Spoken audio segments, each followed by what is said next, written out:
Fooramiin Staartaap Itoophiyaa bakka Ministeerri Muummee Dr. Abiy Ahmed argamanitti galma yaadannoo injifannoo Aduwaatti gaggeeffameera. Waltajjicha irrattis hooggantootni olaanoo mootummaa, damee dhuunfaa fi hojii kalaqaa sadarkaa jalqabaa Staartaap hirmaatanii jiru. Ministeerri Muummee Dr. Abiy Ahmed yeroo kanatti sadarkaa addunyaatti kubbaaniyaanonni teekinooloojiin sadarkaa guddaa irra ga'anii jiran jalqabbiin isaanii Staartaap ta'uu himan. Staartaappiin hojii uumuu bira darbee rakkoolee hawaasaa bu'uurarraa furuu kan danda'u ta'us dubbatan. Dr. Abiy Ahmed waggoota jijjiiramaan Itoophiyaa keessatti Staartaappiif xiyyeeffannoon kan hin kennamneef ta'uu dubbatanii waggoottan 5 darban keessatti garuu mootummaan kalaqa hojii uumuuf yookaan Staartaap xiyyeeffannoo addaa kennee hojjechaa akka jiru himan. በሀገር ደረጃ ያሉ እነዚህን ጅማሮች የሚደግፍ ኮሚቴ ተቋቁሟል። akka biyyaatti hojii kalaqaa sadarkaa jalqabaa yookaan Staartaap deeggaruuf koreen mataasaa danda'u dhaabbatee jira. Mootummaan yeroo hedduu dargaggootaaf waamicha taasisee jira. Yaada keessan fidaa, yaadota qabdan irratti mari'adhaa kan jedhu jechuudha. Kanaaf mootummaan xiyyeeffannoo addaan dargaggoota hojii kalaqaa jalqabaa irratti deeggaruuf jechuudha.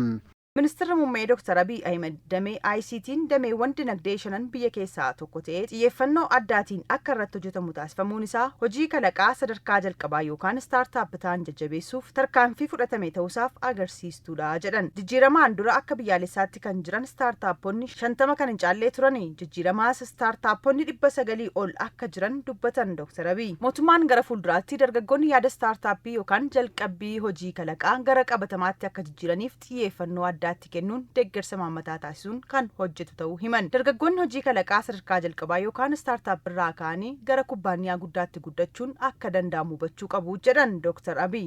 የለውጡ ማግስት በነበረው ጥናት yeroo jijjiiramaa jalqabaatti qorannoo taasifameen Staartaappiin Itoophiyaa keessa jiru 50 ol miti. Har'a garuu Staartaappiin 900 biyya keessa akka jiran odeeffannoon jiru ni agarsiisa. Anaan abdii kan natti horuu fi na gammachiisu lakkoofsi isaa guddachuu miti. Staartaappiin Itoophiyaa kan biyyoota biroo irraa adda kan isa taasisu gama hundaan jechuun seektaroota hunda irratti jalqabbii gaariin jiraachuu isaati. Ministeerri Muummee Dr. Abiy Ahmed dargaggoonni yaadota hojii kalaqaa isaanii jaallachuu danda'uu fedhuu fi gurguruu akka qaban hubachiisaniiru. Dargaggoota hojii kalaqaa sadarkaa jalqabaa fedhii olaanaan ergamnii fi dandeettiin hojii kalaqaa isaanii milkeessuuf kanneen bu'uuraa akka ta'anis Dr. Abiy ibsan. ወጣቶች የአራት መን ፕሪንሲፕል ካላሟሉ በቀር dargaggoonni ulaagaalee kaa'aman afran guutuu qabu.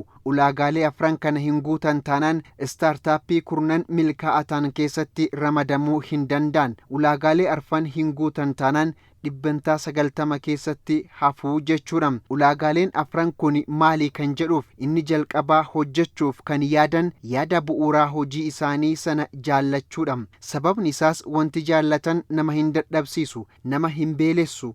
Wanti jaallatan tokko qormaata yoo sitti fideeyyuu baachuu hin dadhabdu. Kanaaf jaallachuu kee jalqabarratti mirkaneeffachuu qabda. Lammaffaan jaallachuu qofti bu'aa hin buusu, danda'uudha. Kanaaf danda'uun barbaachisaadha. Waan hojjettu sana hojjechuuf ga'umsa qabaachuu kee mirkaneeffachuu qabda. Sadaffaan Staartaap milkeessuu kan danda'u filatamuudha. Wanti ati jaallattuu fi dandeessu sun gabaa keessatti filatamummaa qabaachuu fi gabaa qabaachuu isaa mirkaneeffachuudha. Afraffaan ammoo gurguramuu isaa ilaaluudha. Maallaqa fiduu isaa ilaaluudha. Kanaaf namoonni damee kanarratti hirmaatan kaka'umsaa fi dandeettii qabu taanaan hojiin kun ni milkaa'ama. Dargaggoonni yaadota hojii kalaqaa qaban guddachuu waan danda'aniif yaadota isaanii sirnaan baasuun hojiirra akka oolu taasisuu akka qaban Dr. Abiy hubachiisan.